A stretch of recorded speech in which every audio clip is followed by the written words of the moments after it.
Pag-uusapan natin ngayon at aalamin kung magkano na nga ba ang estimated sahod sa YouTube ngayong 2026 ng isang Lithuanian at Filipino viral couple vlogger na sina Veka at Eugene. Unang nag-viral sina Veka at Eugene ay nung bumiyahe si Veka mula Lithuania patungong Pilipinas para makasama at makita si Eugene sa personal.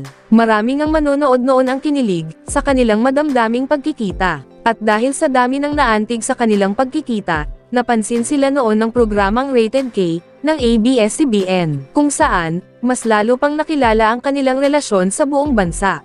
At hanggang ngayon, marami pa ring mga manunood ang nagmamahal, sumusuporta, at patuloy na sumusubaybay sa vlog ni Veka at Eugene dito sa YouTube, dahil sa kanilang pagiging totoo, walang arte, natural, at simple lamang.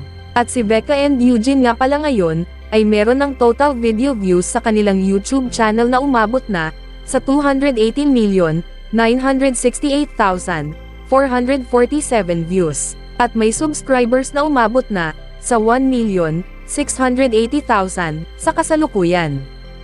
So yun mga idol, atin nang pag-uusapan at aalamin kung magkano na nga ba ang estimated sahod ni Veka and Eugene sa YouTube ngayong 2026. Gamit ang public data na mula sa Social Blade, ay ating malalaman o makikita ang estimated sahod ni Veka and Eugene sa YouTube. At sa mga hindi pa nakakaalam, ang Social Blade nga pala ay isang public website na kung saan kahit sino ay pwedeng tumingin sa analytics at estimated earnings ng isang YouTuber or influencer. At narito ang YouTube analytics ni Veka and Eugene na mula sa public data ng Social Blade.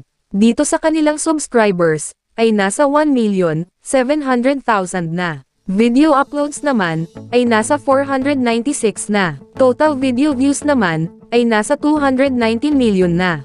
At ginawa nila ang kanilang YouTube channel noong October 21, 2018. At dito naman sa baba mga idol, ang total grade nila ay nasa letter C positive. Social Blade rank ay pang 539,024. Subscriber rank ay pang 1,257.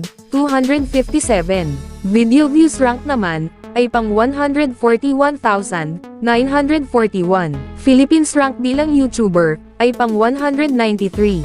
At dito naman sa people rank ay pang 814. So yun mga idol, dito naman tayo sa kanilang subscribers noong last 30 days, ay wala pang nakalagay. At dito naman, sa kanilang video views noong last 30 days, ay merong pumasok na 947,000 views. So yun mga idol, dito naman tayo, sa daily channel metrics ni Veka and Eugene, noong last 30 days. Makikita natin dito, ang pumasok na subscribers, pumasok na video views, at ang kanilang estimated earnings, sa bawat araw. Pero mga idol, ang titingnan natin dito, ay ang daily average, at weekly average. Pero bago natin ipagpatuloy ang video na ito, mga idol, gusto ko lang ipakita sa inyo, ang isang money ipon challenge binder, na nabili ko sa Shopee, sa halagang 139 pesos. Sobrang quality niya, dahil matibay yung plastic, hindi madaling masira. Meron itong 100 pages, at kung tig 50 pesos ang ilagay mo at napuno mo ito, ay meron kang 5,000 pesos. Pero syempre, kayo na bahala, kung anong gusto nyong ilagay na pera. Kung gusto nyong bumili nito, e-click nyo lang ang more sa ibaba ng video. Tapos e-click mo itong Shopee link, pagkatapos mong e-click ang Shopee link, ay mapupunta ka na sa Shopee, at diretso ka na sa item, na Money Ipon Challenge Binder. Dito mga idol, pwede kang mamili ng color, merong blue, pink, green, purple, dark green, at black. At kung meron ka nang nagustuhan na color, e-click mo lang ang buy. Umpisahan na nating mag-ipon mga idol, para sa kinabukasan. So yun mga idol, back to the video na tayo. Simulan natin dito, sa daily average. Dito sa kanilang video views sa loob ng isang araw, ay merong pumasok na 31,551 views. At dito naman, sa kanilang estimated earnings sa loob ng isang araw, simula dito sa lowest, ay merong pumasok na $32 hanggang sa highest na umabot ng $63.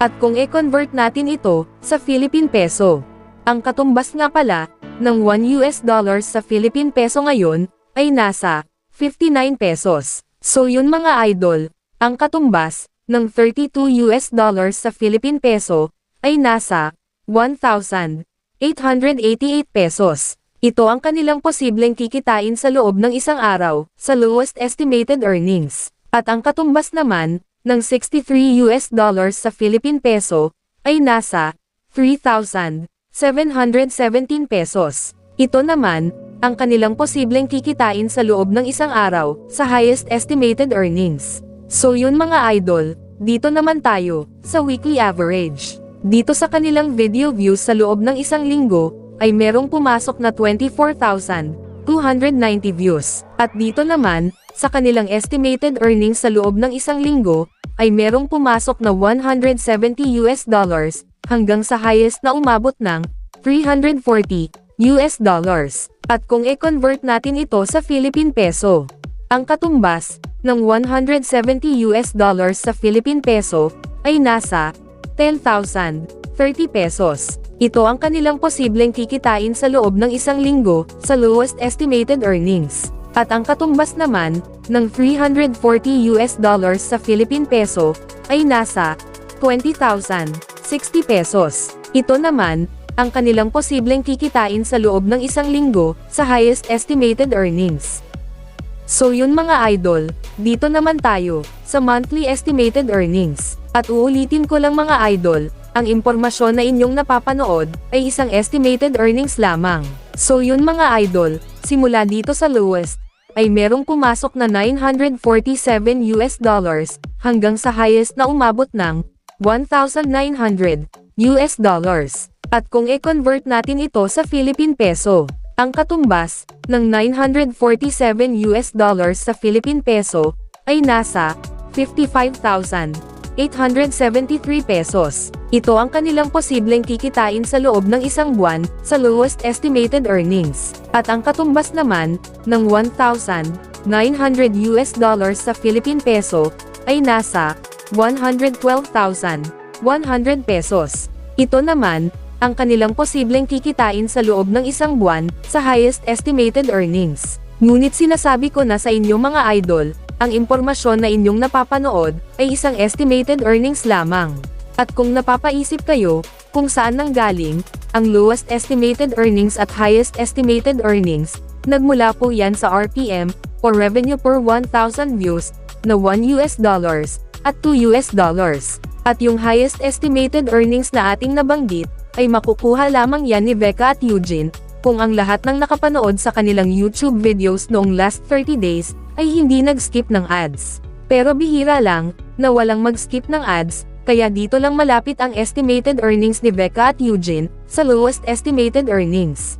So yun mga idol, hanggang dito na lang ang video na ito. Maraming salamat po mga idol sa panonood.